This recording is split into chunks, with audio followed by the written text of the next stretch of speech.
Hello and welcome to Vivid Mini Mods. Today I'll be doing an in-depth look at my latest warband, The Cult of the Bei'Adhoon. This is the third episode in a 3-part mini-series that will act as a bookend of the selection of videos in this playlist. Throughout the video I'll be going through the design, inspiration, backstory and conversion if applicable. I'll leave a link in the description as well as information in the timeline for each separate group, so without further ado, let's get into it. The Matriarch. Let's kick things off with my favourite model from the cult. Nicknamed the Matriarch, this is the tech priest of the group. In the lore, she was one of the few DarkMechs who did not suffer with insanity brought on by land on the silent planet. This insanity is something which the ancient race of Necrons created to prevent the warp from engulfing their planet. However, the fate of the Necrons are lost to the sands of time. The Matriarch was protected from this miasma by wearing clothing that filtered the fog before it penetrated to mind and body.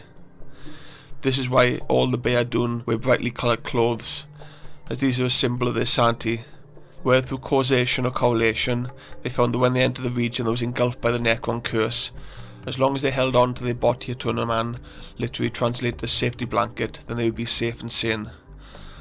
However, sanity does not prevent the long twisted fingers of the warp from entering their bodies. The Matriarch, the oldest of the Bei'Adhoon, sports a pair of horns as she claims from a hunting expedition, but seem to grow with each passing year. This brings us neatly onto the conversion. You can see from the belly and the hunchback that this is based on the Belisarius core model. It also uses axe and arm too.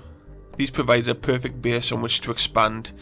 In my original sketches, I wanted to base it off of Yol of Londo, a character from Dark Souls 3 who, during a pilgrimage, was left behind as the rest of his brethren perished. With a long neck, hunched demeanour, and resting heavily on his staff, I thought I could replicate the silhouette with the Core Mini. However, as I moved on to the legs, the Matriarch took a different and more bestial form.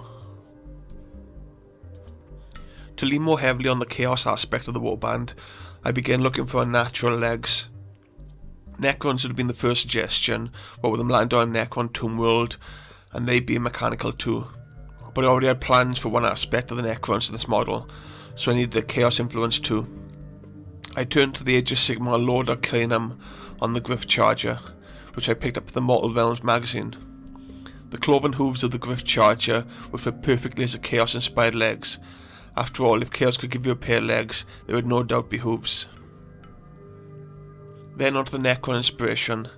At first I was looking for a Necron ranged weapon, but as I dug through the remains of my Intomitus box, after I stripped most of the Necron parts, I came across a familiar hand. A protruding index finger, with the other two slightly curved in. I came to the realization that the Scorpeg Lord was pointing the exact same way as Cole's hand is. This was too good an opportunity to pass. A giant hand that was controlled by the little hand of the Matriarch, powered by Necron technology, she accepted into her very body, bonded to her left hand. With the model taking shape, I began to work on her robes. Using green stuff, I flattened out to my fingers and dressed her until there was no skin to be seen. I did this by wrapping layer upon layer of the sheet of green stuff over one another until it looked like fabric being wrapped over and over again to protect her from the Necron curse. I proceeded to stick pins in her carapace like I did with the Shayitan heads to give them a kinship, but I also added jewellery beads to make them look like antennae and less like wires. I then covered all the remaining flat area in trophies of war like Necron heads which you might have found in the mausoleum and bones from her enemies. Using cotton thread I coated in super glue which made it solid to touch but also looked like they were thread or rustic cord. I set on a 50mm base, only befitting to a lady of her stature. The Shayitan Servitors. I have covered the Shayitan Servitors in my second video of the series, in which I did my usual style of conversion breakdown for both the groups and models. I won't go into detail of how I made them, but only give a brief summary of their lore. When they first landed on the planet, with little but their standard robes to cover them, the Skitarii began showing signs of insanity as the vapor infected their bodies. Most of the survivors died before they even set foot on the planet, but those who were kept alive long enough tried in vain to end their own lives, either with their own weapon or by smashing their heads against the rocks. The few who were found alive were in a stupor of numb pain, their implants ripped straight out from their skulls in a hope to stop the words of the Necrons from whispering inside their brains. After the first of the mechanisms was shut down and they could think again, they were given new weapons they had never seen Imperial eyes, the mag carbines.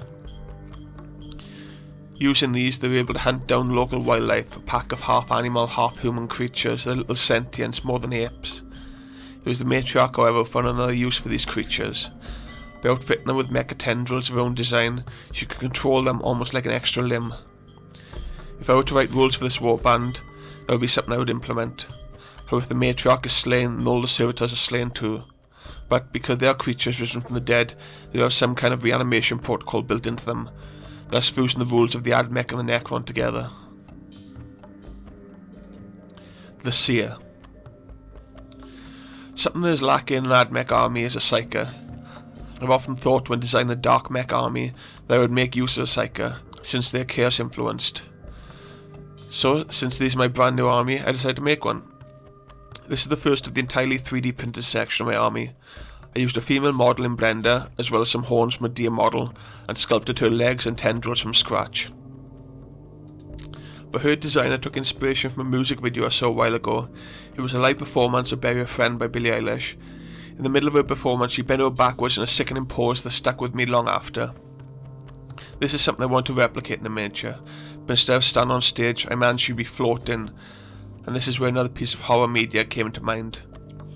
In the first Evil Dead movie by Sam Raimi, a woman is assaulted by a tree with branches thrusting themselves inside her. In a sickening moment of inspiration, I merged the two frightful images together to create a Psyker whose very orifice is giving rise to her elevation. I wanted this mini to be something that had never been imagined or created before. A woman giving birth to a mecha tendrils lifting off the ground as she screams out in agony. The viewer not know whether the pain comes from the machine or from the warp infecting her mind, altering her, twisting her body into a position that should never be possible. She cannot see, for her eyes have become horns as the terror of chaos has overcome her, and is sprouting out from wherever it can find an opening. I wanted this made to represent the adult horror of the grim dark future. I wanted to imply visions of a witch performing a ritual before a bonfire, African dance, bare flesh. Where does the human end, the machine end, chaos end, or is it all one? This model does not strike an imposing stature on the battlefield because it does not need to. The horror is within it, the terror is implied, and the devil is in the detail. Bahamut. Now for something entirely different. The largest model of the warband, Bahamut is the name given to the colossal sculpture which the cult prayed to. From the wreckage of the ship they could only retrieve one object before it sank into the liquid sands. A sculpture which watched over them on high. The mechanisms within it send out waves of energy from the very bosom of the Omnissiah. It is believed only those who slept beneath their gears could be saved from the horror of the Necron curse, and so they mounted on legs from the destroyed dune crawler, and as though powered by the Omnissiah itself, the construct moved. Giving no word nor sign of life, it scuttled forward, following the Matriarch of the cult. For this model I used two parts. The legs of a dune crawler should be obvious to any of you in love with the Adeptus Mechanicus. It was one of the first things that drew me to the design of the army. Along with the Rustalkers and Dragoons, they are key silhouettes that scream DarkMech.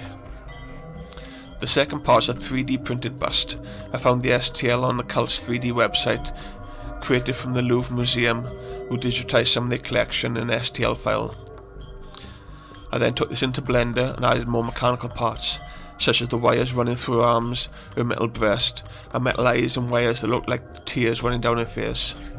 I then busted up the model a bit to make it look damaged, and then printed it. The inspiration for this came from two places. The first and foremost is from Christian Simonson, a miniature converter who submitted work to 28 Mag, a free digital magazine of all things grimdark. The second was from a picture I found while browsing Reddit. I decided to cross two of these ideas together into one giant model. I can imagine as the warband are making their pilgrimage across the sands, the outstretched arm of the Bahamut is the first thing that anyone will see, towering over the Shayitan Servitors, not a single part of it moving save for its four legs that thumping one by one on the rocky grounds. Solitude-001 on his Cameer. Finally we reached the last member, or two, of this warband, the scout Solitude-001, along with his mount, a Cameer. This model has shown the most drastic change from the original sketch. I first planned for it to look like a rust stalker with extremely long legs and no arms, standing almost like a stick in the desert. But as I started designing it, I began to dislike the idea. After watching a few documentaries on the Bei'Adhoon, the inspiration for this warband, I started to get an idea for a mounted scout. I looked online and found two miniature creators which inspired me. One of them had created a camel miniature and the other had made a deer. I was in love with the idea of a camel with deer horns, but unfortunately the Stalden miniature did not look anything like DarkMech or any kind of Warhammer model for that matter. I then came across an STL online for flying DarkMech model similar to the bloat drone, and using that as a head along with the front of the deer and the body and back half of the camel, I managed to cobble together some form of creature. However, it still did not look DarkMech enough, so looking through my vast library of random Warhammer pieces that people have made STLs for, I found some legs that were inspired by the Necrons. I then set to work sculpting the front half of the deer and replacing his forelimbs with Necron legs. The horns down to the mask are from the deer fowl, the satchel and the rest of the body came from the camel fowl, and the head and the Necron legs were just meshed together with little regard for the internal mesh of the STL. I then found DarkMech Rider and sculpted his cape to flow a bit more over and plonked him on the back of the newly dubbed Cameer, half camel, half deer, all dark mechanicum. There's one thing wrong with it though, the DarkMech on his back doesn't quite show enough heresy. Even though it has those three imposing eyes, if I were to sculpt from scratch again, I would add more DarkMech inspiration to it. Hopefully the Necron weapon and the insectile Necron legs of its mount are enough to suggest there's not a fight on the same side as the Emperor. That about wraps up for this warband. I still have ideas for models that could be added, including a walking lexicon servitor that has tomes piled up on top of it. But time was an issue, and with Christmas cutting my hobby time in half, it was the best I could do with the time I had.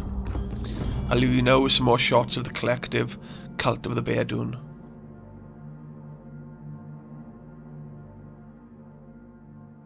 That's all for this video. Drop a like if you like and pop a sub if you want to see more. Until next time, I'll catch you all soon.